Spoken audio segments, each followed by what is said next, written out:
Era a 7ª noite desde a saída do Egito. 7 dias de marcha sob o calor do deserto.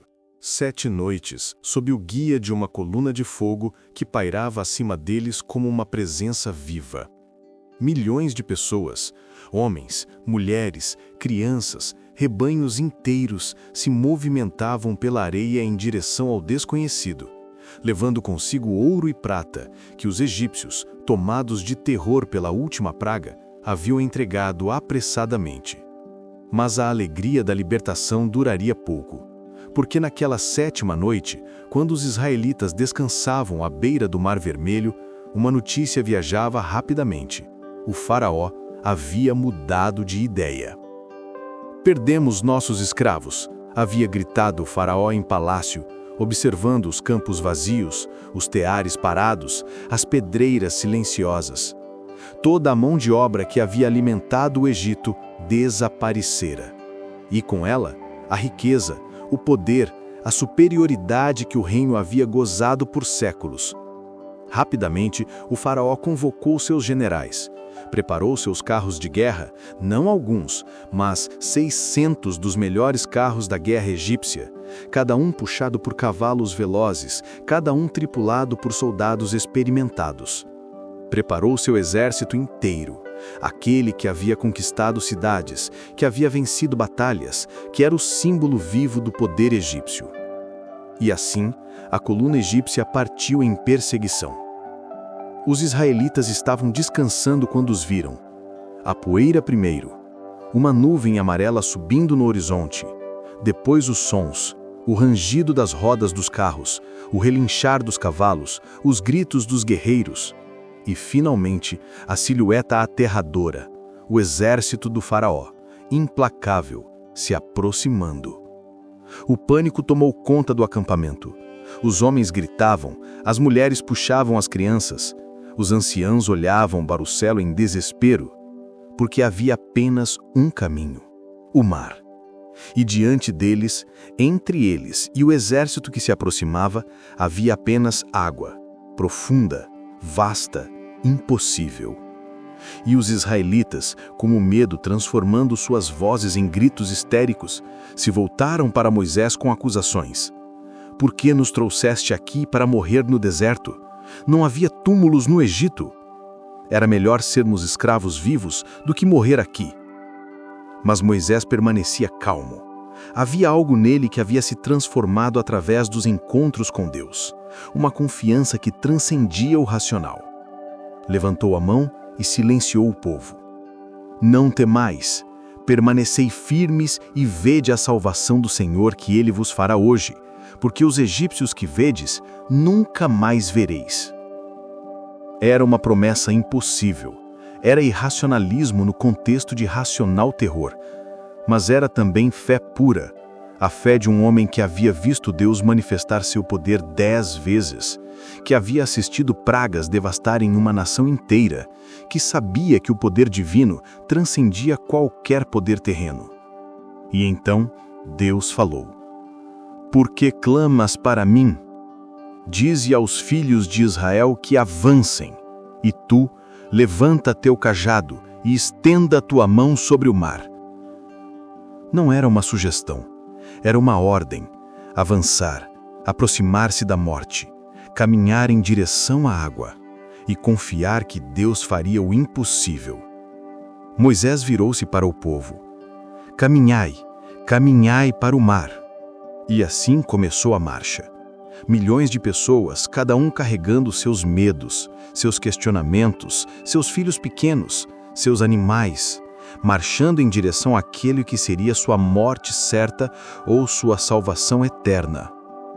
Moisés chegou à beira da água, ergueu seu cajado, aquele cajado que havia sido instrumento de tantos milagres, que havia praguejado o Egito, que havia criado a separação entre os justos e os injustos. Ergueu-o alto, e sua mão tremeu, não de medo, mas de antecipação da intervenção divina. E então, um vento, não um vento comum, um vento oriental, um kamsim. Aquele vento que varre o deserto com força bruta, Um vento que não apenas moveu a areia, mas moveu a própria água.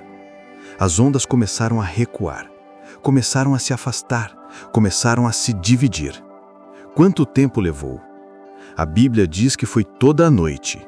Uma noite inteira de vento divino, de água se apartando, de terra seca emergia onde havia abismo.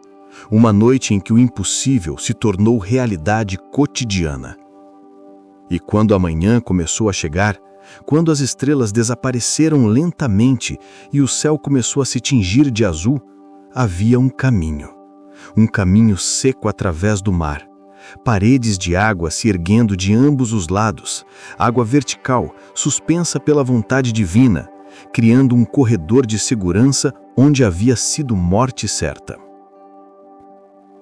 Os israelitas começaram a caminhar. Primeiro alguns, aqueles cuja fé era suficiente para deixar o racional para trás. Depois mais e mais e mais, milhões de pessoas cruzando por terra seca, vendo água acima deles, ao lado deles, em volta deles, mas permanecendo suspensa, não caindo, não os afogando. Era surreal, era impossível, era verdade. Mulheres carregando crianças pequenas, homens idosos se movendo o mais rápido que podiam, rebrenhos inteiros passando pelo corredor aquático, seus cascos tocando solo seco, hora após hora, milhões de pessoas e nenhuma gota de água os tocava. Mas o milagre ainda não estava completo, porque quando os israelitas estavam quase chegando à outra margem, os egípcios viram o que estava acontecendo. Viram aquele caminho impossível, viram aquele povo que haviam considerado propriedade sua escapando. Viram a riqueza, aquele ouro que o faraó havia entregado em pavor, desaparecer para sempre. E o faraó, em fúria divina e desespero, ordenou que seus carros avançassem. Os 600 carros de guerra entraram no mar. Os cavalos, treinados para obedecer, avançaram.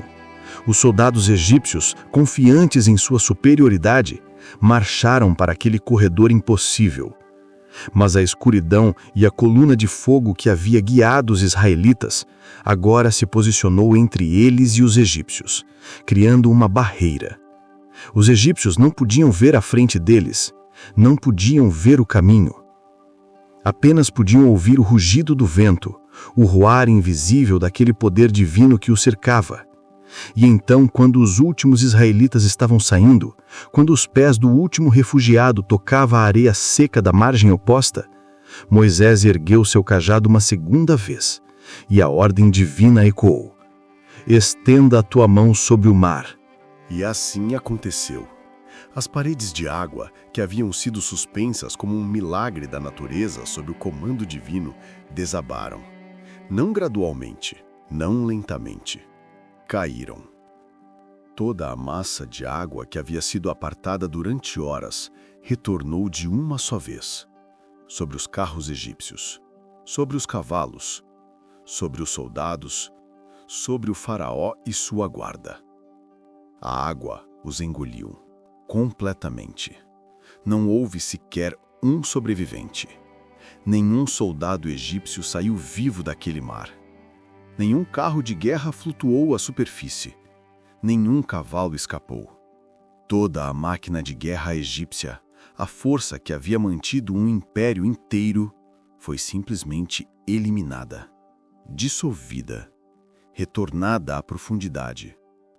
E os israelitas, parados na margem oposta, viram tudo. Viram os corpos dos egípcios flutuando à superfície.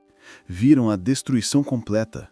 Viram a intervenção divina em sua forma mais pura, mais dramática, mais incomparável. Naquele momento, algo transformou-se no coração do povo. O medo se tornou fé. O questionamento se tornou reverência. O povo que havia murmurado contra Moisés apenas horas antes, agora se temia ao Senhor com um temor profundo e transformador. Creram em Deus. Creram em Moisés e cantaram. Aquela canção que ecoaria através dos séculos, a canção do mar, celebrando a vitória, a libertação, a intervenção impossível. O Senhor é guerreiro. Javé é seu nome. Lançou no mar os carros de Faraó e seu exército. Seus melhores oficiais se afogaram no Mar Vermelho. As águas profundas os cobriram. Desceram como pedra. Mas havia algo mais profundo naquele milagre. Algo que transcendia o visível, o físico, o histórico. A travessia do Mar Vermelho não era apenas uma fuga, era uma transformação. Era o nascimento de uma nação. Era um instante em que um povo escravizado se tornava povo livre. Era o momento em que gerações de opressão terminavam com um único gesto do cajado de um profeta. Era a prova irrefutável de que Deus havia escolhido Israel, que a vontade divina poderia sobrepujar qualquer poder terreno. Os egípcios, que haviam construído pirâmides, que haviam conquistado nações, que haviam se considerado deuses, foram derrotados não por armas superiores, não por tática militar, mas pelo próprio Deus daquele povo que haviam escravizado. E essa lição ecoaria através dos séculos. Que não há poder terreno que possa prevalecer contra a vontade divina. Que o Deus dos oprimidos é maior que qualquer império. Que a fé, quando colocada no poder correto, pode realizar o absolutamente impossível. E naquele amanhecer, quando os últimos raios de sol dourado tocaram a areia onde os israelitas agora caminhavam livres, naquela terra que havia sido secada para sua passagem, aquele povo compreendeu que uma nova era havia começado. A era da liberdade. A era da identidade como povo de Deus. A era que duraria para sempre.